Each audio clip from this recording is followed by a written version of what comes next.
Hi folks, thanks for tuning in and being with us today at Freedom Forest. For today's video, I'm going to take you for a look around our main growing area and show you what's happening up there right now.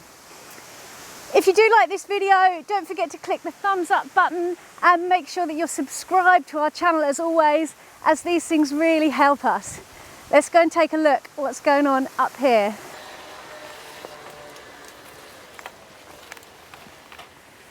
Okay, so this is our main growing area.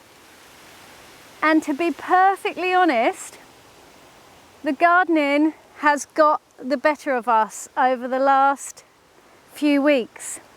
We've had a few other unavoidable life things going on, and so we just haven't had the time to maintain the beds up here. Now the good news is there is a lot of good stuff going on in these beds. We have been planting and harvesting still as much as possible, but we just haven't been doing the maintenance, as you can see. Now it does look wild and beautiful up here, and I do love it, but it's just a little bit too wild right now, and so we need to get on top of it again and do a good bit of taming up here. We've got young mustard plants and coriander along this bed here,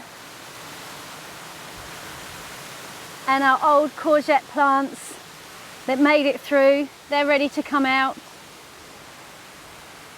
And for those of you that watched my recent video about making plant medicines, you'll know that I am loving borage at the moment, and all of this here is self-seeded borage, and that is a little bit too much borage, so I need to deal with that.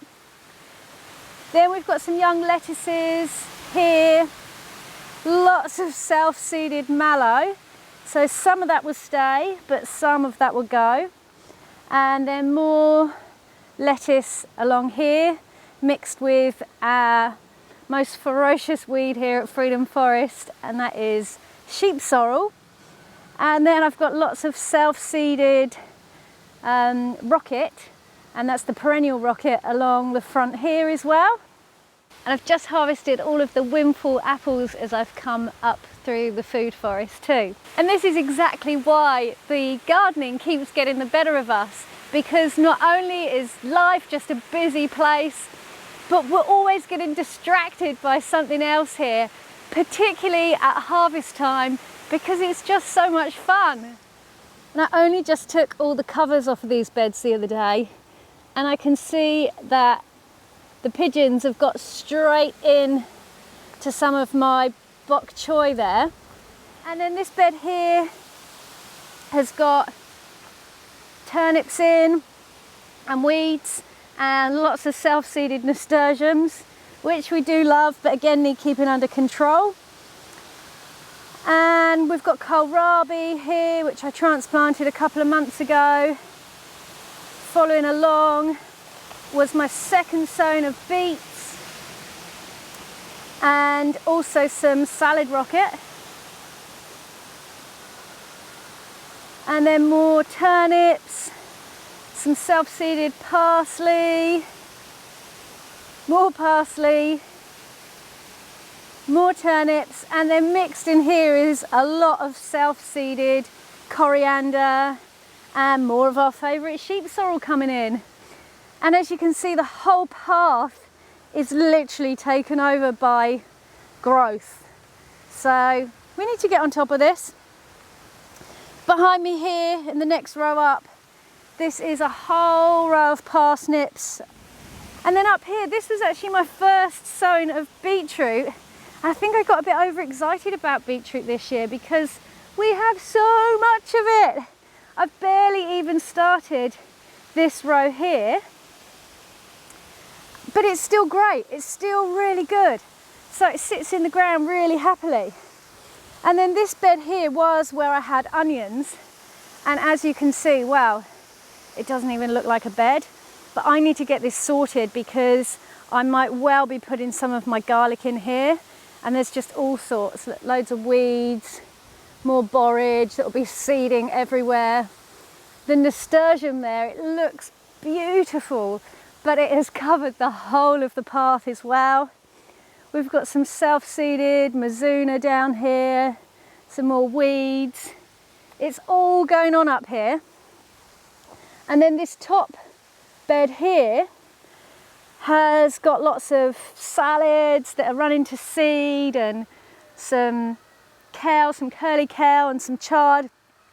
But I might well need this bed back too for garlic. So I need to get in and clear all of this as well.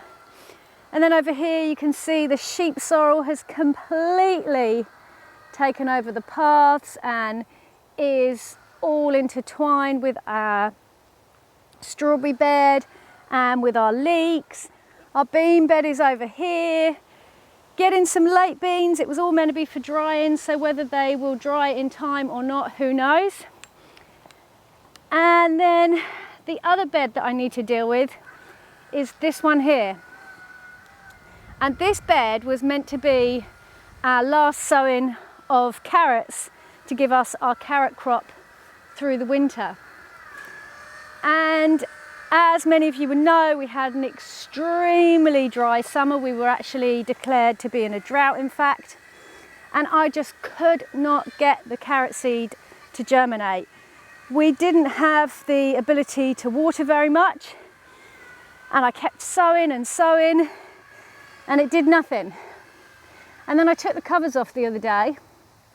Well, the covers were being pushed off by that beautiful big clump of parsley growing over there. And I realised that we'd had really good germination, but it has probably happened too late for the carrots to do anything much this year. What we do also have is even more beetroot. There's a massive beetroot here. Another big clump of beetroot here.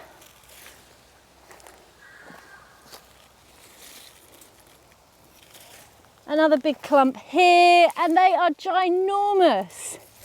So my plan had been, thinking that this bed didn't have a lot going on in it, to do my garlic here again this year, because it's a really good winter sun bed, and my elephant garlic is a really precious crop for me. So I'm thinking, as an experiment, I might try and leave some of these carrots in to see if they overwinter, or if we get to harvest some of them as baby carrots, because we are going to be short on carrots this year. But basically, as you can see, everywhere up here we have got a lot of work to do. So I better get going.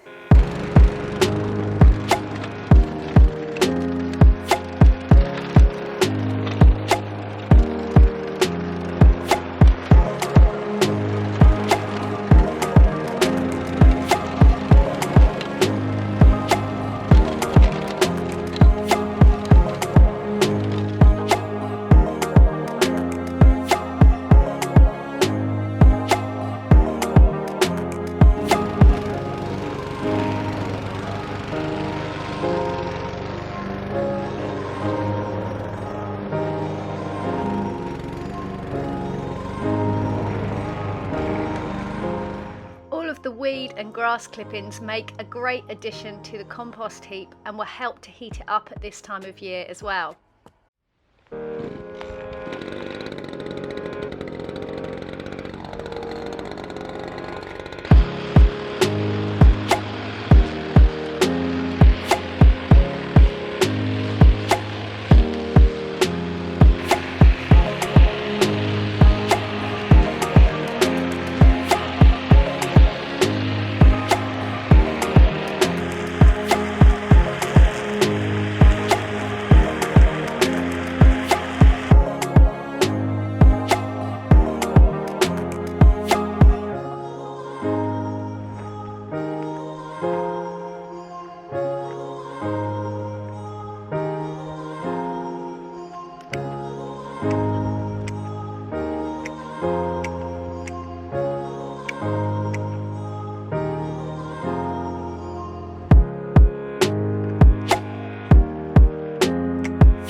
is wasted.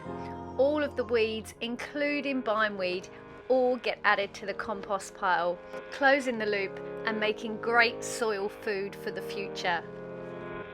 Okay, so that's a nice section of this bed cleared now, where I'll be able to start planting my garlic. And that's really my main focus for this area at the moment, is to clear space and prepare the beds where I'm going to plant my garlic, because I'm actually a little bit later doing that this year than I usually am already, and I'm still prepping the beds. So it's the 10th of October today, and I think this time last year I had all of my garlic in the ground by the 3rd of October, and sometimes I even get it planted before the end of September, which would be my preference.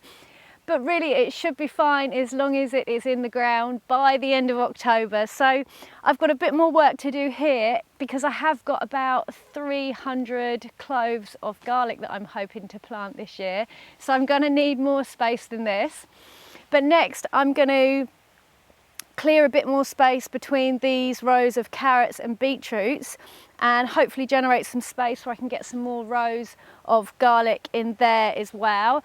And then I've got another 2 beds over the other side where I've got to start doing some prep work as well and get that happening.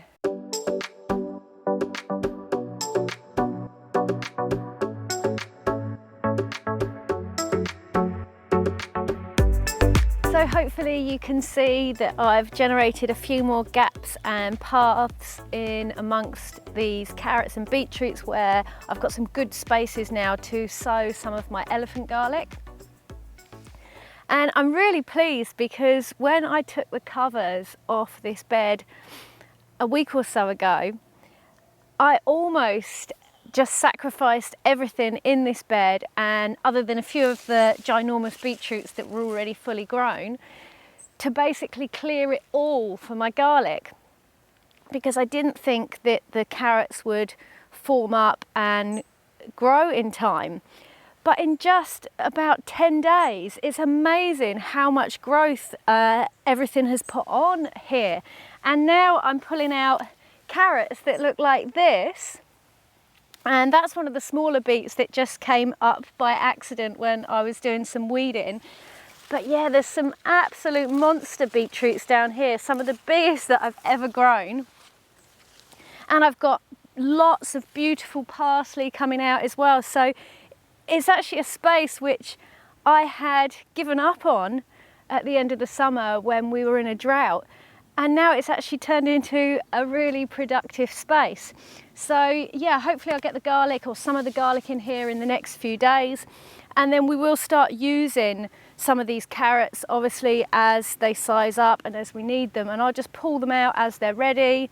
And I'll replant the elephant garlic into this bed by simply pulling back the wood chips a bit, putting a handful of compost into the planting hole, and then covering up the clove of elephant garlic. Then give the rows of garlic just a light dusting of new wood chips, because I find that elephant garlic and my regular garlic grows really, really well in a medium which is only just starting to rot down. We have huge success growing the elephant garlic with a really good wood chip top on, so I'm going to keep doing that. Okay, so on to the other bed now. And I did find it pretty hard just hacking into all these beautiful, healthy, flowering nasturtiums and the calendula, both of which are edible, but we don't have a shortage of either. I couldn't resist leaving just one little bit of calendula behind though, which I will probably regret when I see all the seedlings popping up in the path. On the plus side though, using no dig and also wood chip on our paths makes the soil really nice and loose, and I'm able to pull out perennial weeds with the whole taproot still attached. This bed only has a very thin layer of wood chip left on it, where it hasn't been replaced in about 2 years. So I'm just lightly raking these wood chips off, and then I can refresh the whole of this bed with 1 inch or so of compost, and then I'll put the old wood chips back on top again. Ready for my garlic planting. I'm going to leave it at that now today as the sun is starting to go down, but I've probably got about another day's work up here, clearing and preparing the beds before I can start getting my garlic in. But I hope you've enjoyed having a bit of an update on what is going on in our main growing beds and seeing me start to get a little bit of order back into this place.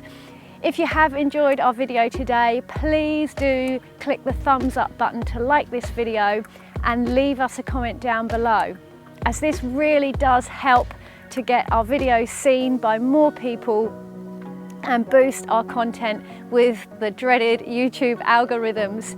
Also, please make sure that you've subscribed to our channel, and if you'd like to get notified every time we bring out a new video, then click the bell button as well. Thank you so much for watching and being with us today. We'll see you here again soon at Freedom Forest. Peace and plants.